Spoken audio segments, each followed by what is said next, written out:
How old are you? Then No. How old are you? A. Say, how old are you? Hi. Sis. You're 6? What's your name?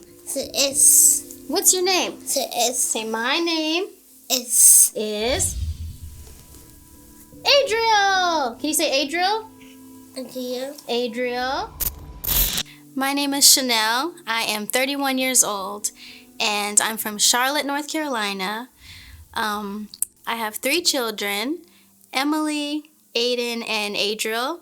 Adriel is my youngest. He is my child that has Down syndrome. My name is Emily and I'm 11 years old. My name is Aiden. I'm 8 years old. Down syndrome is a beautiful person.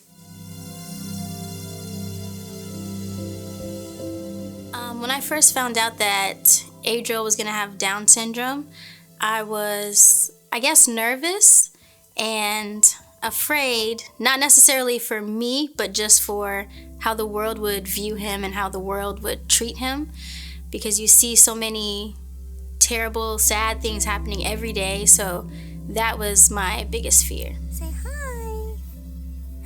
Hi. Hi. Say hi. And as for my family, I had a lot of good responses, but mostly people were just, you really don't know what to say.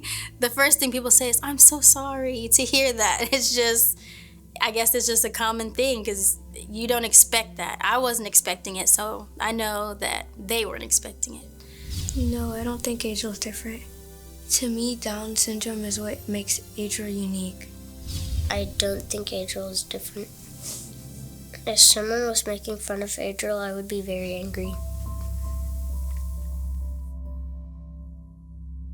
There are actually a few different tests that they run.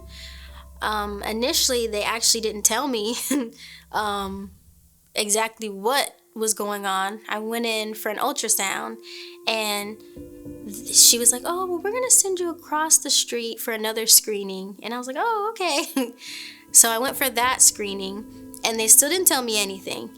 And it was after that screening that they said, well, we saw some soft markers that could indicate that you could have a child with Down syndrome.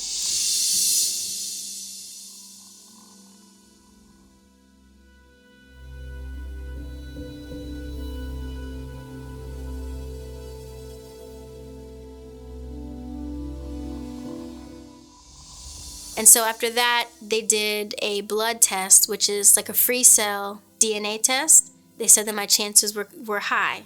So they asked if I wanted to do the amnio, which is where they stick the needle in and they get the amniotic fluid.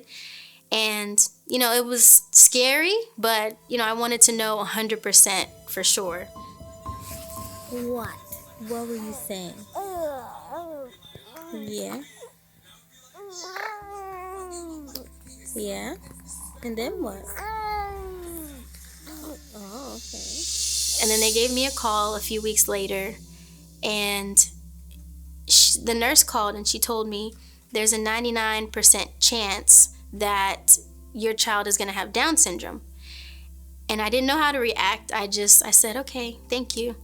And I hung up. And she called me maybe like a minute later, I guess because I was just so calm. She was like, are you okay? And I was like, yes, I'm fine. I really had to process it. And it took a while to process it, actually. It took some time. It took a lot of crying when everyone was asleep, just being worried about, what everything was going to look like, how everything was going to be. I was going through changes in life, and so this was the last thing that I was expecting. So I definitely can say that I was afraid, but I never questioned if I wanted to keep him or not. I knew that he was always going to be mine. How it was going to look, I didn't know, but I knew that I was gonna keep him.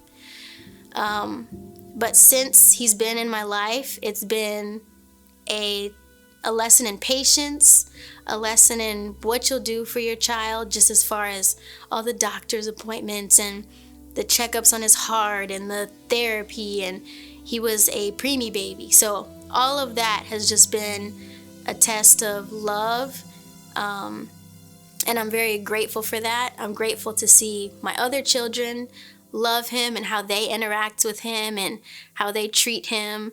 My favorite thing about Adriel is he's like a very chill person, and like he's very nice and he's funny, and yeah. My favorite thing about Adriel is he always follows me and loves me and does everything I do and helps me sometimes. I see Adriel being a big businessman when he grows up and becoming really famous. He lights up a room.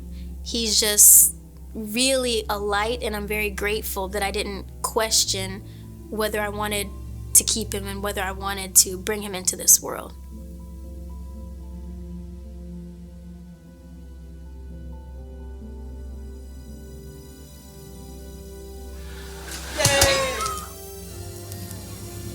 Wow, look at you go.